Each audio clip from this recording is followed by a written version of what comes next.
Iran ও যুক্তরাষ্ট্রের মধ্যে সাম্প্রতিক আলোচনার পর আবারও স্পষ্ট হয়ে উঠেছে দুই দেশের মধ্যে গভীর অবিশ্বাসের দেয়াল।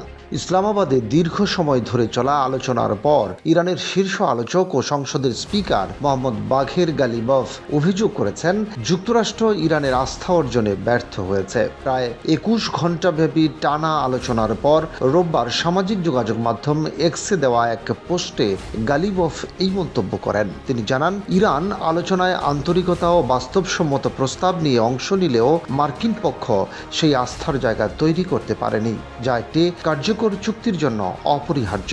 গালিবফ তার বক্তব্যে বলেন, আলোচনার আগে থেকেই আমরা স্পষ্ট করে দিয়েছিলাম যে আমাদের প্রয়োজনীয় সদিচ্ছা ও সংকল্প রয়েছে, তবে অতীতের দুটি যুদ্ধ এবং তিক্ত অভিজ্ঞতার কারণে আমরা সহজে অপর পক্ষকে বিশ্বাস করতে পারি না। তার এই মন্তব্য থেকে বোঝা যায়, ইতিহাসের অভিজ্ঞতা এখনও ইরানের কূটনৈতিক অবস্থানকে গভীরভাবে প্রভাবিত করছে।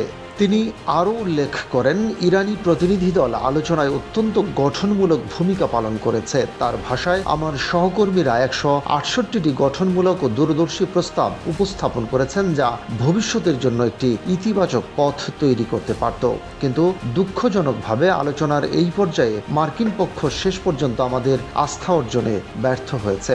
গালিবফ আরও বলেন, যুক্তরাষ্ট্র এখন ইরানের অবস্থান ও যুক্তিগুলো স্পষ্টভাবে বুঝতে পেরেছে।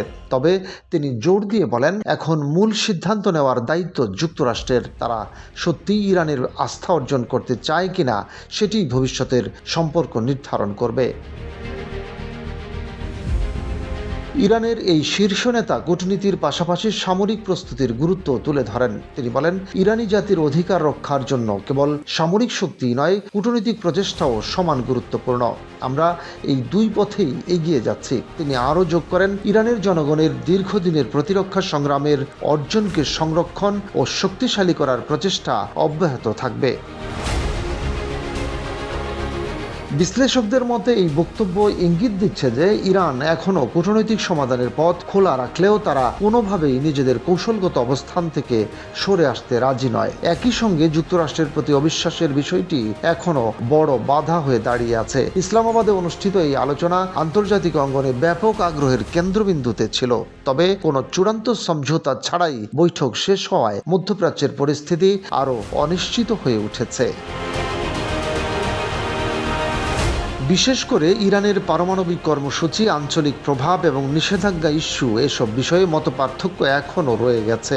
সব মিলিয়ে এই আলোচনা প্রমাণ করেছে যে ইরান ও যুক্তরাষ্ট্রের মধ্যে কূটনৈতিক যোগাযোগ থাকলেও পারস্পরিক আস্থার অভাব এখনও বড় চ্যালেঞ্জ। ভবিষ্যতে এই সম্পর্ক কোন দিকে এগোবে তা অনেকটাই নির্ভর করছে উভয় পক্ষের পরবর্তী পদক্ষেপ এবং আস্থা পুনর্গঠনের উপর। রশিদ কামাল, বাংলাবাজার পত্রিকা।